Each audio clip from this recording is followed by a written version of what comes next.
Então, os números de hoje, 884, quer dizer, a partir do número 884 do nosso catecismo, só mais uma vez trazendo para você o Colégio Episcopal e seu chefe, o Papa, também agora ao vivo pelo Facebook.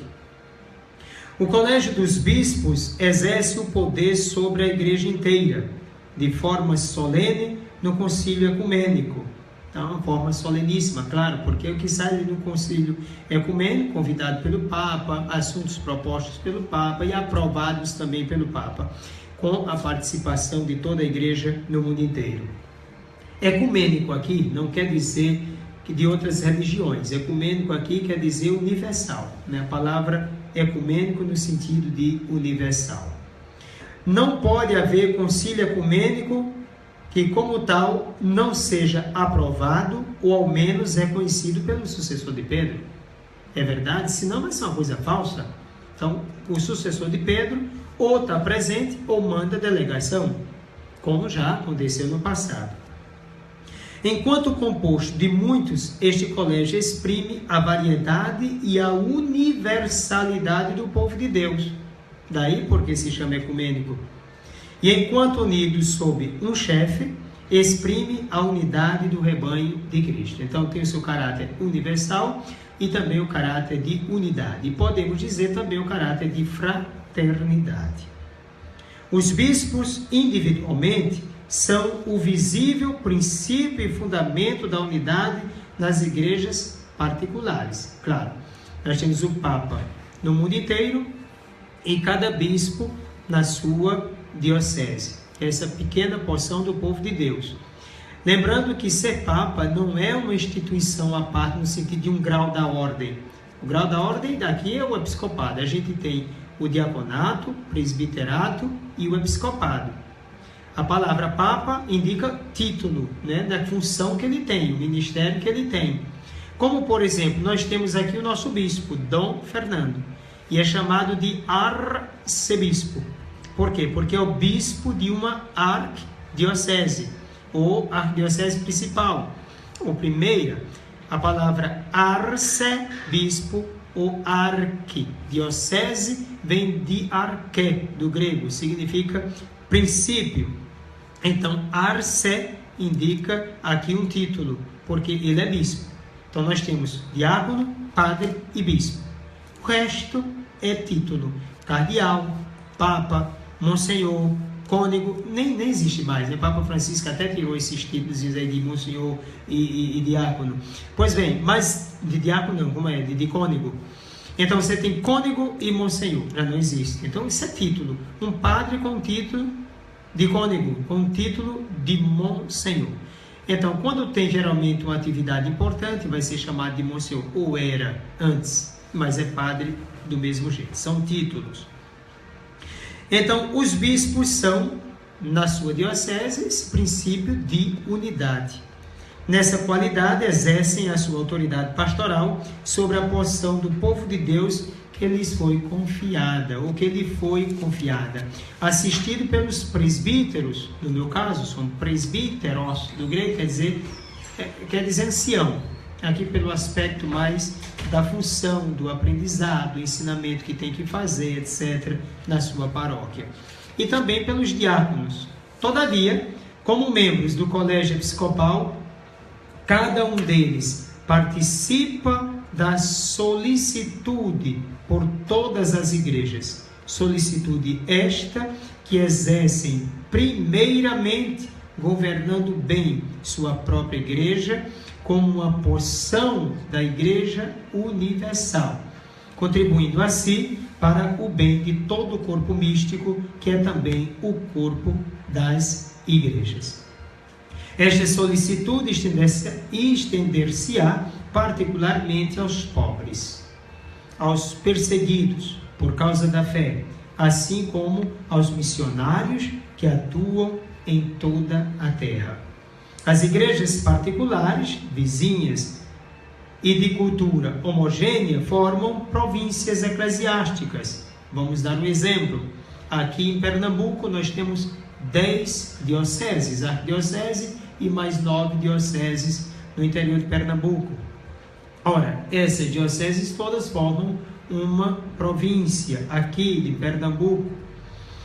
E é muito importante, não é? Porque aí nós temos algo bem coligado com a arquidiocese e o arcebispo tem a primazia nessa realidade provincial.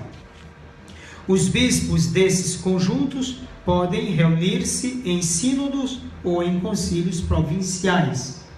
Da mesma forma, as conferências episcopais, por exemplo, nós temos no Brasil a CNBB, Conferência Nacional dos Bispos do Brasil.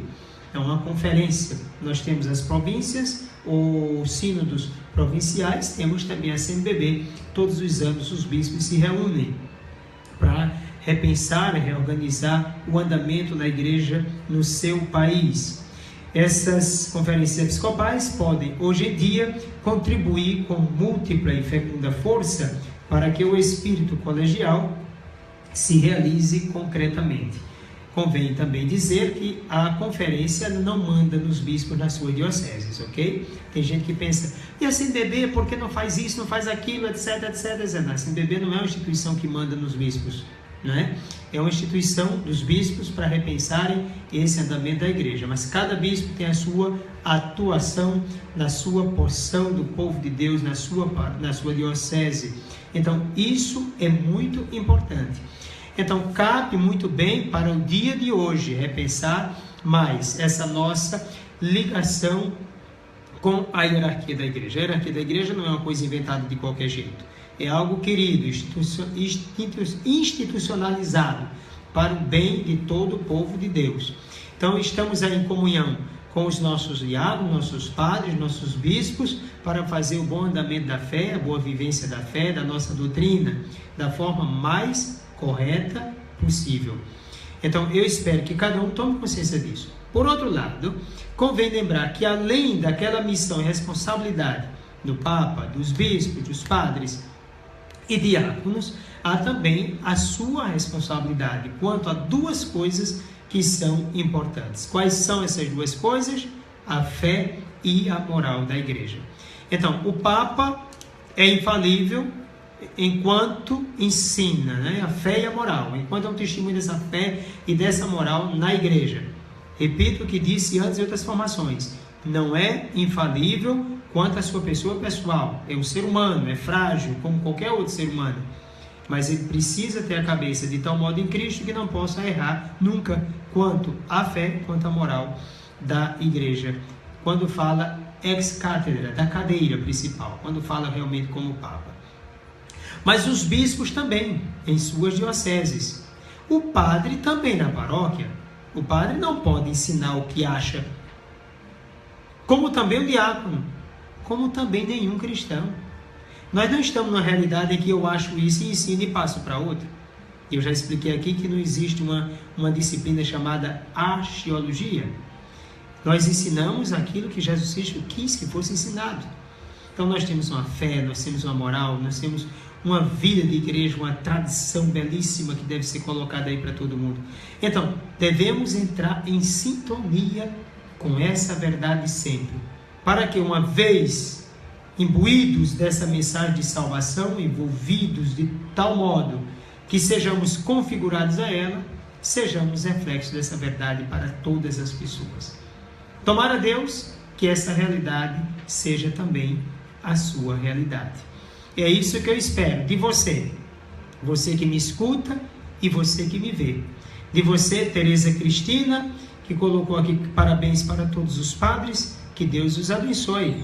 Herbert Tomás, parabéns a todos os padres, especialmente ao padre Manuel Marques de Miranda, que manda um abraço para ele, um abraço para o padre Manuel, que Deus o abençoe. Lígia Correia, Lourdes de Ouro Preto, também que parabeniza, que Deus te cubra de felicidades, muito obrigado. Valci Soares, parabéns pelo seu dom, reze pela família de Valci, com certeza. Lúcia de Fátima, parabéns, Padre Arinaldo, pelo seu dia. Deus o abençoe sempre, conte com as minhas orações. O Senhor é muito especial para nós. Um forte abraço e paz. Muito bem, Aline Gama, que colocou o feliz dia do Padre, um bom exemplo, muito bem. Ângela Lúcia Galinha diz aqui, obrigada pelo Padre, pelo seu sim, Deus o abençoe. Fafá Melo colocou feliz dia do Padre, Deus o abençoe infinitamente, muito obrigado. E Jane Lima, parabéns a todos os sacerdotes do mundo inteiro, Deus os abençoe infinitamente. Amém.